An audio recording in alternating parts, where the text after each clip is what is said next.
America's 52 Stories, with life lessons for personal growth. The video that you are about to watch is about a young man who shows up at Gettysburg and does something unbelievably remarkable. And please have your children or your grandchildren sit before this video so that they can learn that their physical appearances don't matter, that associating with positive people will work to their advantage, and then a sobering thought about how life is not fair. I hope you like it.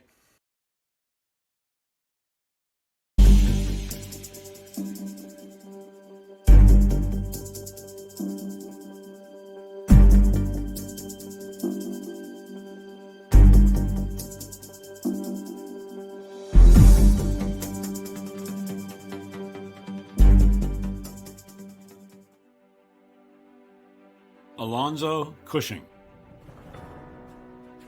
He once remarked in a letter to his soldier brother William what could summarize the effectiveness of the Union Army before Gettysburg. The fighting has been terrific, but as usual, void of results. He could trace his roots to John and Priscilla Alden of the Mayflower. With a Puritan pedigree, his was a heritage of patriots who always answered the call to defend their country. He still looked like a boy at the age of 22. Having proven his courage on other fields of battle, he did not allow his youthful appearance to stand in the way of his desire to succeed. He was planted squarely in the middle of the most dangerous moments of the battle. When a small group of cannoneers panicked, Cushing drew his revolver and screamed, "Come back to your post!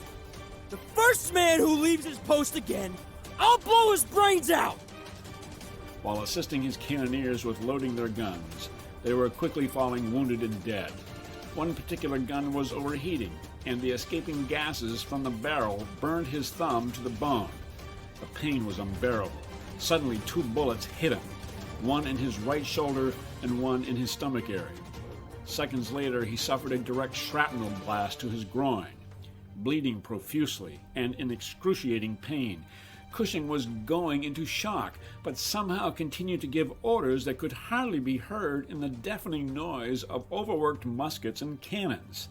His sergeant begged him to go to the rear.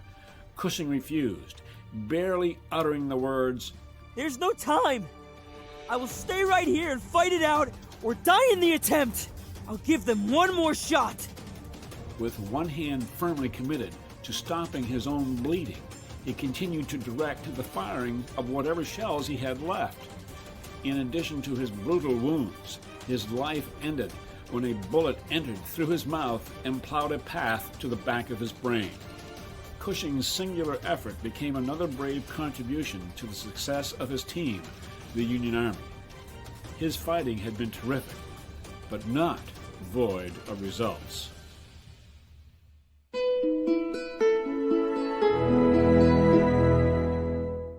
Persistence pays. In addition to exploding artillery shells at the enemy, Cushing exploded perceptions of all those who knew him. He performed with persistence because of his commitment to winning. Cushing also illustrates that although your appearance may have you feeling insecure, your sense of commitment and responsibility may prove to be your ticket to safety, your way out of a jam, your resolution of a conflict, your solution to a problem, or winning a victory in the face of impossible odds.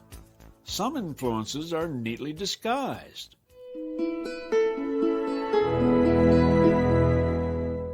Place no limits on yourself. Unlike Cushing, most people place limitations on themselves with such thoughts as, "I don't look old enough for this job," or "I'm not educated enough." However, like Cushing, successful people will overcompensate for deficiencies and succeed.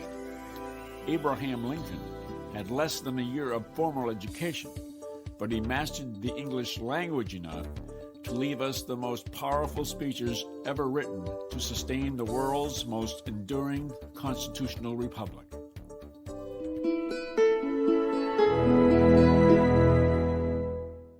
Confide in someone you trust. Look for positive people to keep you motivated. That is what Cushing did for his men. positive people may be another teammate, a coworker, or a spouse. These are people who do not think of themselves as leaders, but demonstrate leadership's most indispensable quality, influencing others to think and act positively. They say an encouraging word, enough for you to make that extra effort. Recognize your own individual ability to influence others for better outcomes in their daily lives. Good employers, good teachers, good friends, good parents, and good children do it every day.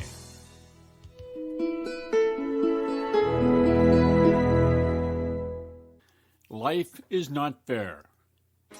Cushing was young, brave, determined, and admired. Yet he was struck down viciously in his prime. Like so many soldiers on the field that day, he suffered under no illusion that nothing bad would happen to him. He knew this is what he signed up for. If you understand that bad things can happen to you, and you take responsibility for the mistakes you make, you will never think of yourself as a victim.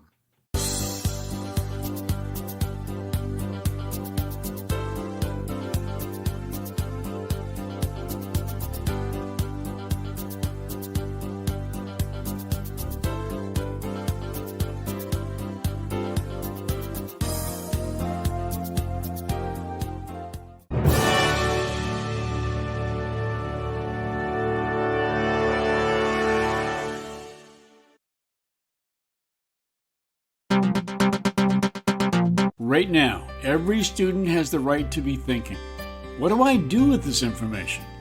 Let's start by asking these questions, and you can provide your own answer.